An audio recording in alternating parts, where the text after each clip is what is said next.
coming. And off script right now, it's an exciting opportunity for us to talk to you about this. This is not a very long briefing. The intent here tonight is to listen to the community. So with your permission, I'll continue. We've got some charts here up on this screen to help guide the points that I make. Please, next chart. So first and foremost, as I've stated, and I'll restate it here because it's important to know, that the purpose of today's session is for us, the Army, to explain to you what the Army is doing in the process that's in play to arrive at certain force structure decisions throughout the United States Army. And these are stationing decisions that a process is occurring right now, with no final decisions having yet been reached on outcomes. And we want to listen to what you, the community, have, and carry those back to the senior leadership of the Army. This has the personal interest and attention of the Secretary of the Army and the Chief of Staff of the Army.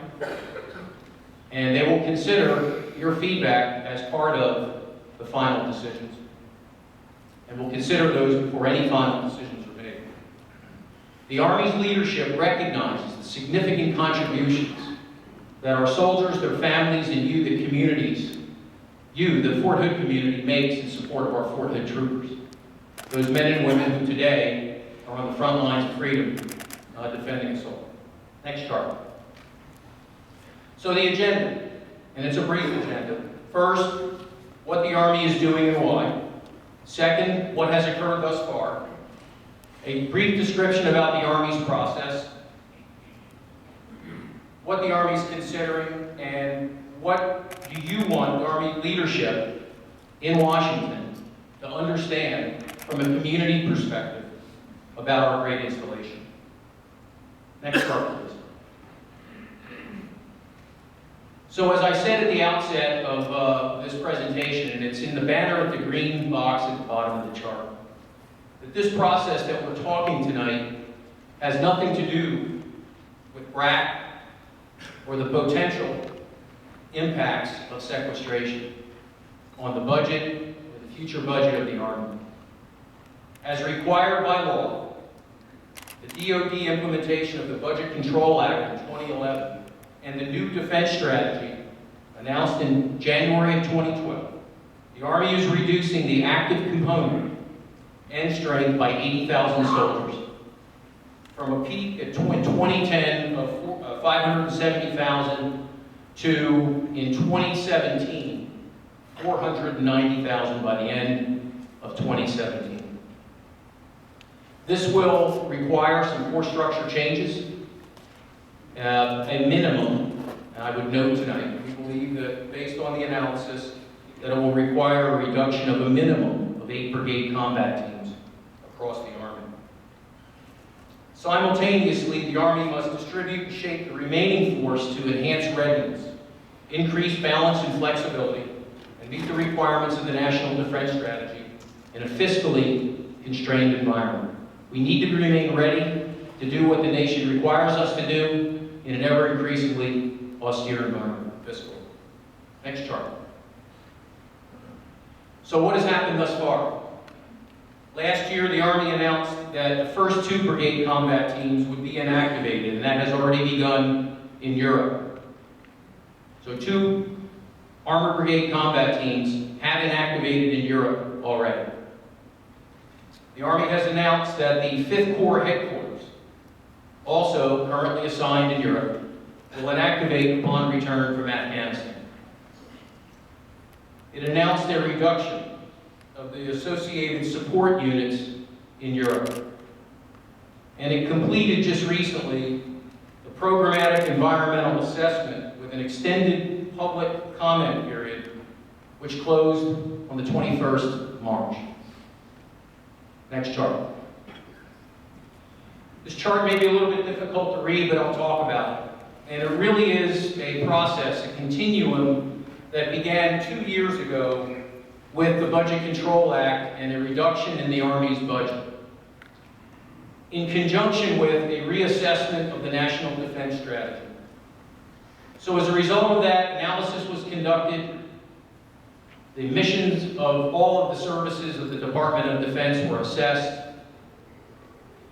That process continues today. A programmatic environmental assessment done by the United States Army on the potential impact of force structure adjustments has been completed, as I've noted. That occurred earlier this year. A public comment period occurred. It recently closed. In conjunction with a current assessment occurring in the Pentagon right now on the Army staff about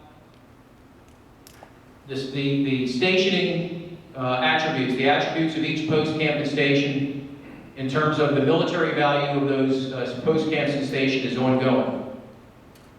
Where we are today, shown by that yellow starburst in the upper right-hand column, shows the quantitative analysis, the quantitative assessment associated with what we call a military value analysis, the operational considerations of a post like Fort Hood, the quality of life considerations, other attributes that I'll note here in a moment. But where we are tonight is at the juncture where the Secretary and the Chief are asking for additional feedback from the community.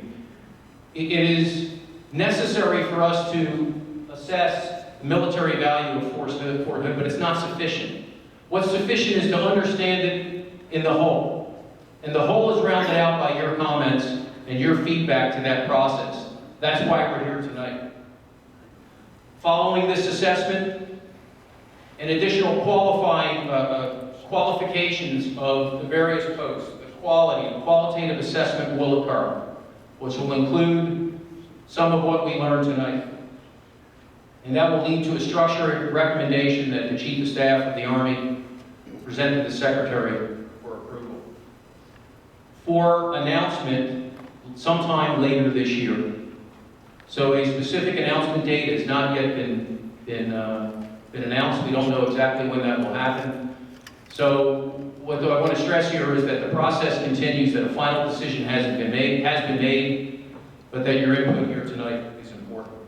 And then, of course, the Department of the Army here at the bottom right-hand box, at some point in time, will make an announcement, notify members of Congress, and release publicly that information. Next chart, which is my concluding chart before we begin the listening period. I talked about the quantitative assessment. Some of you may know that a military value assessment includes information about posts, such as the ability of units to train, power projection, well-being for our soldiers and their families, the flexibility of the post to expand based on mission, and finally, how the Army is distributed throughout the United States. A qualitative analysis, including those bullets here, and if you can't see it, I'll just note them quickly. Strategic considerations, cost, readiness impact, investment, and regeneration impacts, the efforts that would take to regenerate the forces if certain decisions were made, proximity to other key installations or infrastructure nodes, statutory requirements, environmental and socioeconomic impacts, and last and most importantly, community input. So for us to proceed from here on, we really do request, I as the acting senior commander, know the virtues of this great post that we call home. And now it's an opportunity for the community to talk to the Army formally about those attributes, for us to record them in our feedback and your feedback to the Chief and the Secretary. So with that, I'll conclude this brief presentation, turn it back over to Mr. Parry, and then we'll save time at the end for comments and questions. Thank you very much.